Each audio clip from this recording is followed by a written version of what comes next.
ছাত্র জনতার অভ্যুত্থানের পর যেটি 5 আগস্ট হওয়া উচিত ছিল, যেটি প্রিন্সিপাল উল্লেখ করেছেন, যেটি 31শে ডিসেম্বর দেওয়ার চেষ্টা করেছে বৈষম্যবিরোধী ছাত্র আন্দোলন, সেখান থেকে তারা একটু পিছপা হয়েছে। এর মধ্যে সরকারি দায়িত্ব নিয়েছে এটি দেবে। আপনার কি মনে হয় এই সময়ের মধ্যে আসলে কি এটি ঘোষণাপত্র হবে, না শুধুমাত্র একটি ঘোষণা হবে আন্দোলনের, না, বা এটি নিয়ে আসলে টানাপোড়েনটার জায়গাটা কোথায়? মানে আমার মনে হয় যে তাদের যে চেষ্টাটা যেহেতু সরকারের দিক থেকে এটা এক ধরনের মানে ভিন্ন প্রতিক্রিয়া দেখানো হয়েছে বা ভিন্ন মত দেখা হয়েছে, যেটা প্রিন্স ভাই বলেছেন যে এটা তারা খুব মানে এফিশিয়েন্টলি হ্যান্ডেল করেছেন। আমার মনে হয় যে এখানেই কিন্তু একটা সংকটের মানে আরেকটা নতুন সংকটের সূচনা। আপনি যে রাজনৈতিক বন্দোবস্তের কথা বলছেন বা বিপ্লবটাকে কিভাবে আরও বেটার ক্যাপিটালাইজ করা যায় সেটার কথা ভাবছেন, কিন্তু সেটার মানে ছাত্রদের মধ্যে একটা প্রবণতা দেখা যাচ্ছে যে বিশেষ করে বৈষম্যবিরোধী ছাত্র আন্দোলন বলেন বা জাতীয় নাগরিক কমিটি, তারা মানে আপনার মেইন পলিটিক্যাল ফোর্সকে একটু মানে কি বলে অন্য চোখে দেখতে চাচ্ছে।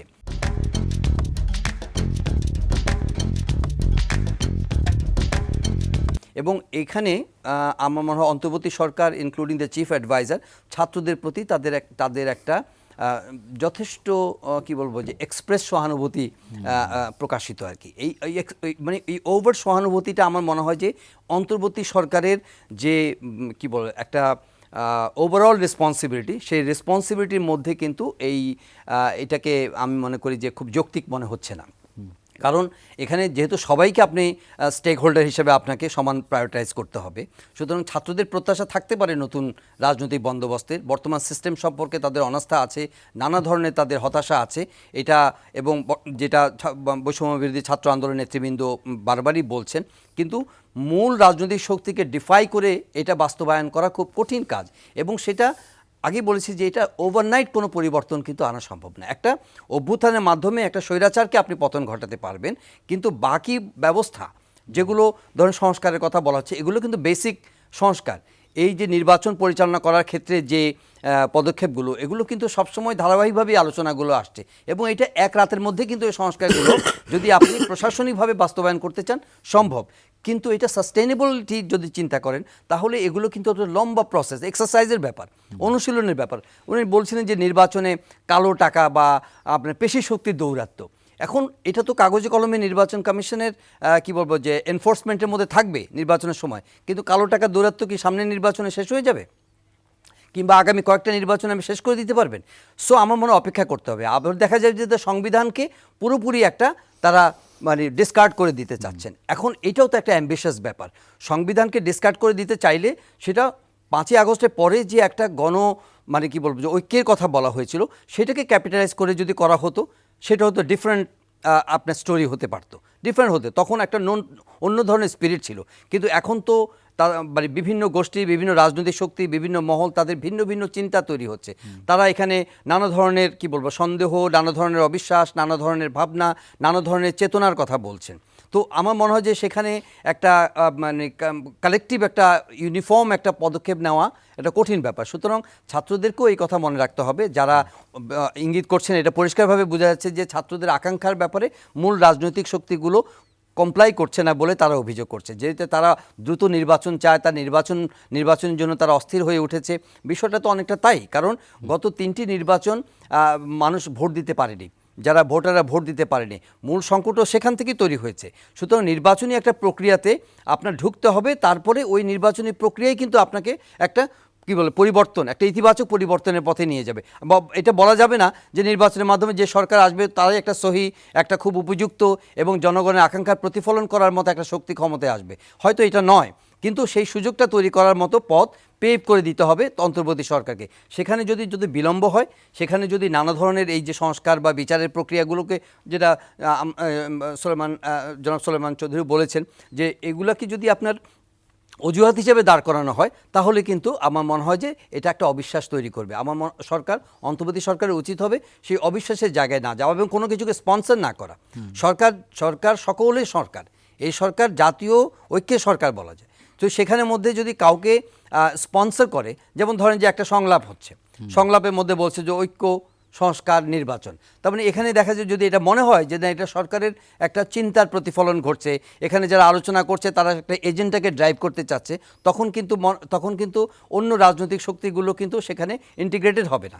এবং আরেকটা বিষয় আসছে যে একটু আপনার কানেক্টেড থাকা, যে সংকট ঘনীভূত হলে পরেই আমরা জাতীয় ঐক্যের কথা বলবো, তারপরে আমরা আলাদা হয়ে যাব এবং আমরা মানে এখানে কিন্তু আরও কিছু ইম্পর্টেন্ট মানে কি বলবো যে রাষ্ট্রীয় প্রতিষ্ঠান আছে, যে রাষ্ট্রীয় প্রতিষ্ঠানগুলো কি চায় সেগুলো কিন্তু আমাদের দেখতে হবে। তো আমার মনে হয় যে একটা মানে সব কিছু মিলিয়ে একটা কালেকটিভ গুডউইলের ব্যাপার, যেটা আমি অভাব দেখতে পাচ্ছি এই মুহূর্তে। এবং ছাত্রদেরকেও এটা চিন্তা করতে হবে যে নতুন রাজনৈতিক বন্দোবস্তের বিষয়টা একটা অত্যন্ত উচ্চাভিলাষী একটা ব্যাপার। সেই নতুন রাজনৈতিক বন্দোবস্ত যদি তারা চায় তারা দল গঠন করবে এবং দল গঠনের মাধ্যমে তারা একটা নিয়মিত একটা পলিটিক্যাল এক্সারসাইজের মধ্যে দিয়ে যাবে। এখানে প্রতিনিয়ত তো বিপ্লব করার মতো অবস্থা নাই বাংলাদেশে। তারা যে দল করবে তারা তো সরকারেও আছে 3 জন। আপনি নিজেই বলেছেন যে উপদেষ্টা পরিষদে বিশেষ করে মাননীয় প্রধান উপদেষ্টা বাড়তি একটি সহানুভূতি তাদের প্রতি যদি থাকে, এই তারা রাজনৈতিক দল করবে তখন অন্য রাজনৈতিক দলগুলোকে সেটি ভালো চোখে দেখবে কিনা। না, যদি না দেখে সেটা তো রাজনীতির মাঠই ডিসাইড করবে। কিন্তু they should come up with their political identity. তারা তাদের পলিটিক্যাল আইডেন্টিটি, তাদের এজেন্ডা, তাদের ম্যানিফেস্টো, তাদের ভিশন, সেগুলো নিয়ে তারা হাজির হোক, তাতে তো কোনো অসুবিধা নাই। এবং একটা পলিটিক্যাল ডিসকোর্সের মধ্যে এগুলো খুবই ওয়েলকামিং, খুবই হেলদি প্র্যাকটিস। কিন্তু যেটা বলা হচ্ছে সেটা হচ্ছে যে তারা কিছু জিনিসকে স্ট্রাইক করছেন, খুব ডিরেক্টলি স্ট্রাইক করছেন, যে কনভেনশনাল রাজনৈতিক শক্তিগুলোকে স্ট্রাইক করে। আমি বলছি না যে কনভেনশনাল যে রাজনৈতিক শক্তি আছে তারাই সহি, তারা খুব ভালো, তারা জনগণের বন্ধু পুরোপুরি, তারা সব কিছু সমাধান করে দিবে এমন নয়। কিন্তু তাদের সঙ্গে হস্টিলিটি করে, তাদের সঙ্গে সংঘাতময় কোনো পরিস্থিতি তৈরি করে, যেমন বলছেন যে বিভিন্ন ব্যানার দিয়ে বা বিভিন্ন পোস্টার দিয়ে এক ধরনের মূলধারা রাজনৈতিক দলগুলোকে যদি আপনি প্রতিদ্বন্দ্বী হিসেবে যদি প্রতিষ্ঠা করেন, তাহলে এটা কনফ্রন্টেশন বাড়বে।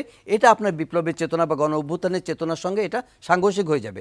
এবং যেই ভয়টা করা হচ্ছে প্রতিনিয়ত, যে যারা পতিত যে সরকার তাদের প্রতি সহানুভূতিশীল, তারা কোনো না কোনোভাবে পুনর্বাসিত হওয়ার সুযোগ পায় কিনা। তো আপনার মধ্যে যদি অনৈক্য থাকে, আপনার মধ্যে কনফিউশন থাকে, তাহলে তো সেই সম্ভাবনা বা সেই আশঙ্কা উড়িয়ে দেওয়া যায় না।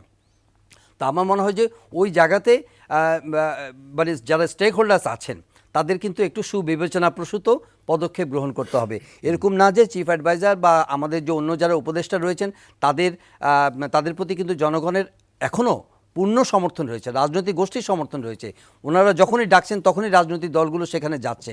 মিডিয়াও তাদের প্রতি কিন্তু এখন পর্যন্ত যথেষ্ট মেজার্ড ক্রিটিসিজমে আছে। আমি মনে করি যে এখনও কিন্তু একেবারে ব্লান্ট, খুবই মানে নেতিবাচক কোনো সমালোচনার মধ্যে যায়নি। কিন্তু নেতিবাচক সমালোচনার জায়গা কিন্তু তৈরি হলেও কিন্তু এখনও সেইভাবে আসেনি, হওয়ার কিন্তু সুযোগ আছে। আপনি দ্রব্যমূল্যের কথা বলছেন, জনগণের এই যে মানে ভ্যাট সম্পূরক কর এগুলো আরোপের কথা বলছেন, আপনি ট্রাফিক যানজটের কথা বলছেন। এই যে কালকেই দেখেন চিফ অ্যাডভাইজার গেছেন যে আপনার বাণিজ্য মেলা, ইন্টারন্যাশনাল ট্রেড ফেয়ার ওপেন করতে, সারা শহরই তো মোটামুটি আপনার কলাপস।